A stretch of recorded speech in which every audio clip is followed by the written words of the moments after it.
जय जोहार, जय आदिवासी, जय भील प्रदेश, जय संविधान।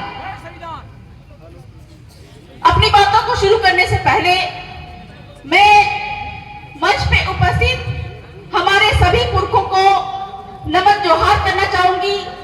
साथ ही साथ आज के हमारे महंगे मेहमान जो यहाँ पे उपस्थित हैं, अनुसूचित क्षेत्र आरक्षण मोर्चा के तमाम पदाधिकारी, सामाजिक कार्यकर्ता, वडील और माताएं बहनें, जिनकी संख्या यहाँ पे मुझे बहुत ज्यादा दिखाई दे रही है। तो एक नए आगाज का आज उद्घाटन होता दिखाई दे रहा है कि कहीं ना कहीं आने वाले दिन में जिन संवैधानिक मांगों को लेकर हम यहाँ पे इकट्ठे हुए हैं वो जरूर पूरा होगा प्रतापगढ़ की धरती से। तो सबको बहुत बहुत जोहार। सबसे पहले आज यहाँ पे जो इकट्ठा हुए हैं हम लोग, आरक्षण की बात आती है, बहुत सारे वक्ताओं ने आरक्षण की बात भी कही है, लेकिन साथ ही साथ में हम लोगों को पता नहीं है, हमको क्या लगता है कि आरक्षण हमको जो मिला है ये सरकार हमको भीख के रूप में दे रही है, लेकिन ये आपकी सबसे बड़ी गलतफहमी है। हमको जो आरक्षण मिला है हमारी जमीन से ही आपको समझना पड़ेगा। आपके पड़ोस के राज्य में, गुजरात राज्य में कुछ भील आदिवासी है, मसार है, डामोर है, बामनिया है। उन सभी को चूंकि वो कडाना डैम से विस्थापित होकर वहां पे गए हैं गुजरात के खानपुर में, उनको एसटी का सर्टिफिकेट नहीं मिल रहा है क्योंकि वो गुजरात के रहने वाले राजस्थान से माइग्रेट होकर कालांतर में गए थे। और यही बात मैं आपको बताना चाहूंगी कि गुजरात राज्य में भील अपने अधिसूचित है, वहां पे उनको आरक्षण प्राप्त है, मछार मसार को और डामोर को, लेकिन फिर भी उनको आरक्षण नहीं मिल रहा है। क्यों? क्योंकि आपको समझना पड़ेगा, जैसे ही आपको यहाँ पे डैम, जैसे ही आपको यहाँ पे जंगल, जैसे ही यहाँ पे आपको बाढ़ के नाम पे, आपका जो सोना खदान है उसके नाम पे तरह तरह के बड़े बड़े प्रोजेक्ट लाके आपको यहाँ से विस्थापित किया जाएगा और आपकी जमीन लूट ली जाएगी, आपका आरक्षण वैसे ही समाप्त हो जाएगा। एक बात यहाँ पे उठती है कि आदिवासियों को जो 5वीं सूची के तहत 100% आरक्षण है, इसमें बहुत सारे लोग भ्रम की स्थिति पैदा करते हैं।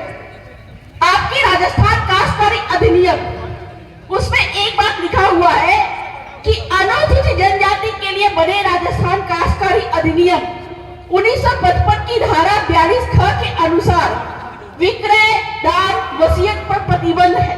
किसको? जो कि अगर आदिवासी है, अनुसूचित जनजाति है, भील है और यहाँ का नोटिफाइड एसटी है, उसी को एसटी की जमीन विक्रय, दान, वसीयत होगी, किसी अन्य एससी, ओबीसी, जनरल को नहीं होगी। मतलब आपकी जमीन यहाँ पे जो गैरों को जा रही है, कंपनी को जा रही है, सरकारों को जा रही है, वो कहीं ना कहीं गलत है, असंवैधानिक है। और आपकी जमीन जो गैर आदिवासियों को जा रही है, इस कारण से आपका आरक्षण जो है कहीं ना कहीं उनको भी यहाँ पे सद्भावी निवासी बना के, जो 50% की जनसंख्या के आधार पे उनको दिया जा रहा है आरक्षण, आपकी जमीन लूट के उनको यहाँ पे बसाया गया गलत तरीके से और उनको आरक्षण दिया जा रहा है। तो सबसे पहले आरक्षण की बात अगर हम करते हैं तो सबसे पहले हमको अपना जल जंगल जमीन बचाना पड़ेगा, उसी से आपका खरीद भी बचेगा, अस्तित्व भी बचेगा और आपको आरक्षण भी मिलेगा। दूसरी बात, आरक्षण पे आज यहाँ पे बहुत सारे लोग तो बोल रहे हैं, लेकिन एक महत्वपूर्ण मुद्दा है खनिज का। सुप्रीम कोर्ट का एक जजमेंट आया था, समता जजमेंट 1997, उसमें जो सुप्रीम कोर्ट ने आदेश में कहा, उसके अनुसार राष्ट्रीय अनुसूचित जनजाति आयोग ने एक बात कही है। क्या कहा कि अनुसूचित क्षेत्रों में खनिजों का केवल जनजातीय लोगों या राज्य संस्थानों के द्वारा ही दोहन किया जाएगा। यही हमारे पैम्फलेट पे और आज हमारी मांगे।